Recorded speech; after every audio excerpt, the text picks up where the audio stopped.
Good morning, everyone. I hope everyone had a wonderful Thanksgiving. I know it's been a couple of days, but still, I want to make sure that you enjoyed yourself. You got time with family, and those that stayed with family.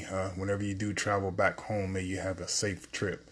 Hopefully, everyone woke up feeling refreshed and ready for a new day that the Lord has created. And let's be thankful not only for those things. Let's be thankful that we have what we have and be content with what the Lord has given us, because there's a lot of people out there that don't have. So we should be thankful for the things that we do have. It's not just this day or this time of season. Be thankful every time we open our eyes for everything that He has given us. Today's daily bread is steps. We're talking about steps today. Not It's kind of on the fun side, and then we'll get back to spiritual. As my wife and I, we always are competing on who gets the most steps of the day. It's the different type of steps, but I just want to throw that in just for fun, how we always compete on everything. But today, the steps we're talking about is the way, in the way of the Lord. And I ran across Psalm 119, 133 to 36. And it says, "Order my steps in thy word, and let not any iniquity or sin have dominion over me. Deliver me from the oppressions of man, so I will keep thy precepts. Make thy face to shine upon thy servant, and teach me thy statutes. Rivers of water run down mine eyes, because they keep thy law." So people can understand it better. King James is okay, but if you want to really understand it, here's a better translation so you don't miss what God's trying to say. It says, "Guard my steps in the ways of your word, and do not let any sin control me. Rescue me from the torment of human oppressors, so that I may live according to your decrees. Let your face shine upon your servant, and help me learn what you require. My eyes shed rivers of tears whenever people fail to keep your teachings."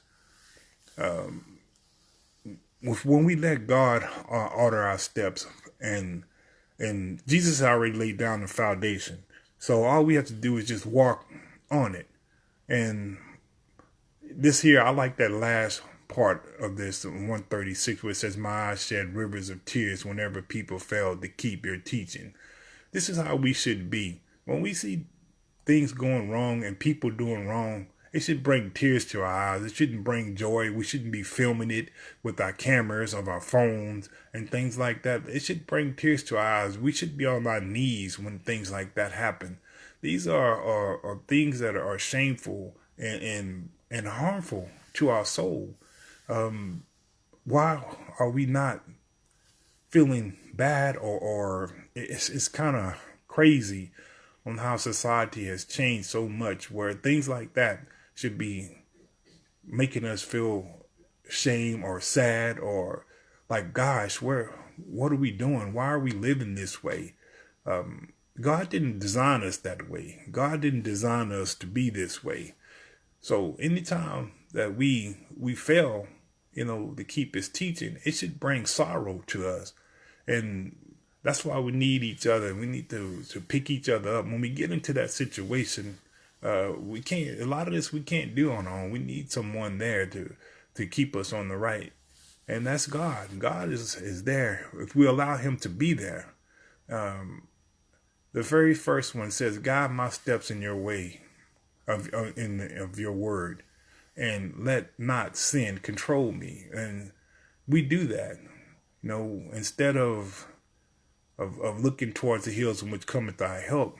We want to do our own thing, go down our own path. It's not a good thing. We have everything laid out for us in the Bible. It's laid out for us. All we have to do is open it up, read it, and follow it. How hard is that? How hard is that? We can open up a book and read a manual on how to put something together, how to fix a vehicle, how to build a home. We follow all these other things, but one thing we don't tend to follow is the one thing that's going to give us eternal life, and that's the Bible. Why is that? These other things are going to pass away. They're going to stay here when we're gone. But where we go after this is for eternity. So don't you think we should be preparing ourselves for that? God bless you every second, every minute, every hour of every day.